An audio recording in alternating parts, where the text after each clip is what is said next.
What's up, good people? Welcome back to my channel. If you're new here, my name is Whitney. I am a part-time reseller trying to make it my full-time thing because I just have had enough of the normal traditional 9 to 5s.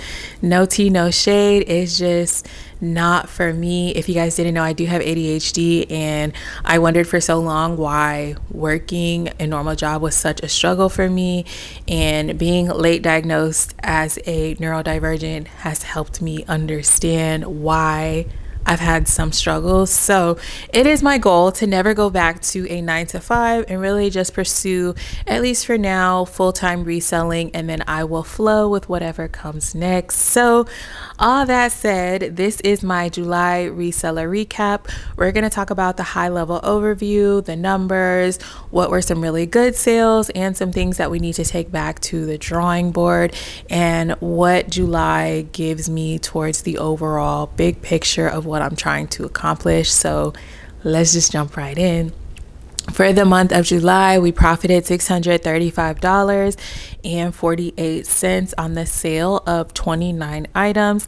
So that gives us an average profit per item of $21.91. And then for everything that we sold in the month of July, our average cost of good was $9.33. And for me to be just winging it, just figuring out, just me and ChatGPT against the world, I am proud of myself. Like, $635, that pays my car note and maybe one fill up, and yeah, I'm happy with that. Like, my car note is my second biggest bill of the month, so if I'm making that in profit, I'm happy to like take that off of my plate.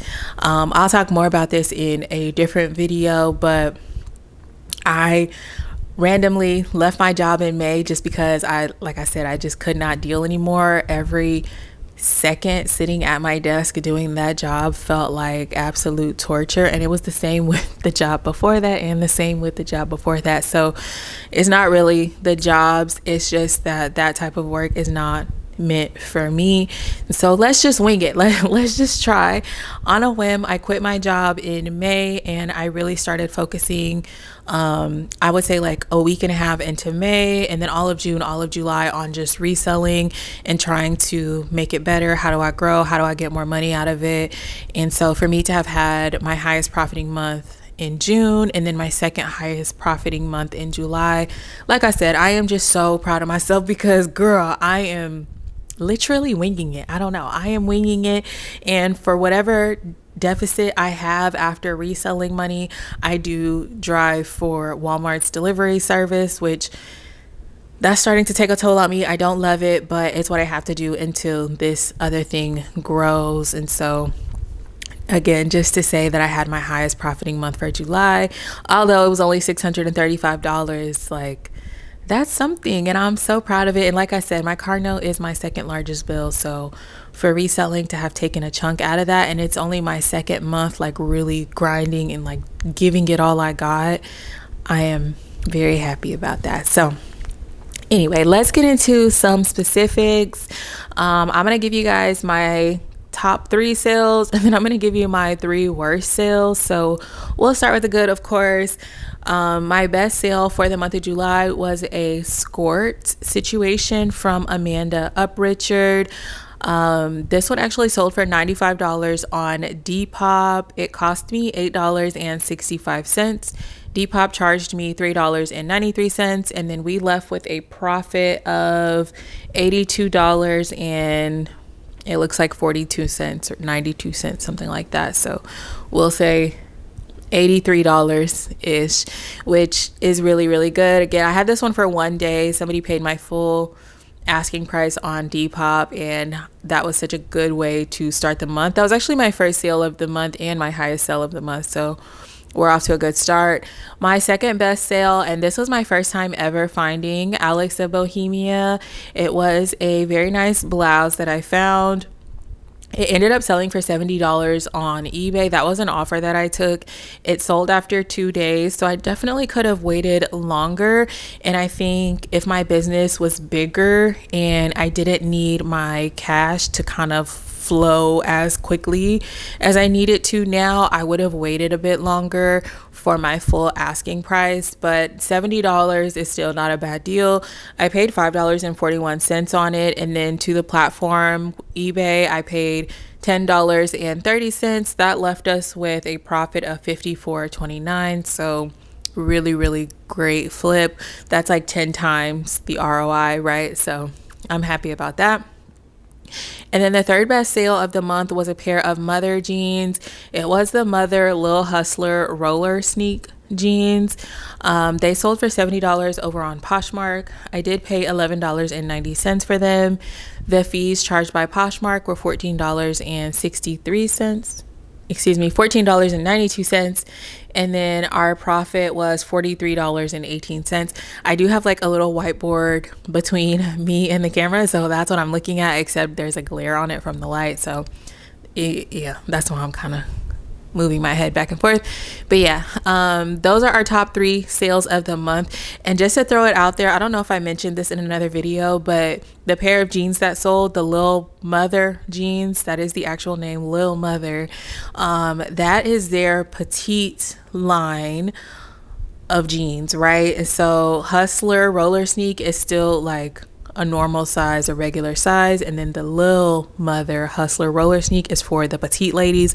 And if you're familiar with Frame, anytime they put Pixie, Pixie, in the style name, that means it's for petite. Just some research that I did, just throwing that out there if you needed it. So yeah, those are our best 3 sales of the month, and I'm not mad at it. I think those are solid sales. I'm happy with all of them.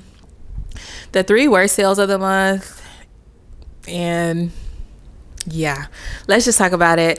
The first one up is was a COGS pleated shirt. It was giving like Issey Miyake vibes, and so that's why I picked it up. It sold after 44 days on eBay for $18. I paid $9.72 for this one. The platform charged me $3.61. That left us with a profit of $4.67. For me, anything over 10 I'm happy with, and anything under 10 I need to take back to the drawing board and figure out why it wasn't a good purchase, because in my head it's not a good purchase if you're getting less than $10 for it. Remember that your time is your money. So anything that's less than $10, I don't care what the situation is, I'm not into it. I don't like it. I hate it. So yeah, I won't be buying the COS shirt again. I know COS can do really well because I've sold other COS items, but they have to be great fabric, or they have to be like a really great style in order for them to command the more premium prices. So just keep that in mind. This one was just a COS, like it was a pleated shirt. It was polyester, like nothing really special about it except for the pleats, but that doesn't command a ton of money. Like I said, I accepted an $18 offer after 44 days. So there you go. The next sale was a Bowden paisley dress. I sat on this one for 270 days. Damn. Someone finally offered $14 for it on eBay, which I accepted. The unfortunate part is that I had paid $10.81 for this one. To the platform, we paid $3.08. That leaves our profit at 11 cents, which, when I first started reselling, I heard a lot of resellers talking about Bowden. And I was like, okay, great. I finally found some Bowden, and I snatched it up, not even really considering the style of it. I think the appearance of it is just unappealing. I think it gives really nothing. I think $14 is the appropriate price for it. And so yeah, if you're gonna sell Bowden, I would say just to be very, very careful about the style of it, the fabric of it. And for me, I think going forward, I just would only pick up Bowden at the bins. I have another Bowden dress that I'm sitting on that is just like, it's a great fabric. It's a cute little like faux wrap dress situation, and I just cannot sell it. So Yeah, no more Bowden for me. And then the last sale, because it gets worse, it was a We Wore What gingham maxi dress. I knew as soon as I brought this one home that this was a stupid decision. It ended up selling after 42 days for $15. Thank goodness it was on Depop, but sold for $15. I had paid $14.06 for it. Depop charged me $1.01 as the payment fee or whatever it is, which nets us a negative 7 cents. So we lost 7 cents on the sale. I think We Wore What is cool, but I do think it is very, very style dependent and very cost of good dependent. So like finding it at the bins in a cool style, that would be good, but paying $14 from it was definitely a negative. So we will not be doing that again. But yeah, that is my July reseller recap. I'm going to keep it nice and short for you guys. But if you have questions, comments, advice, let me know in the comments. I want to see it all.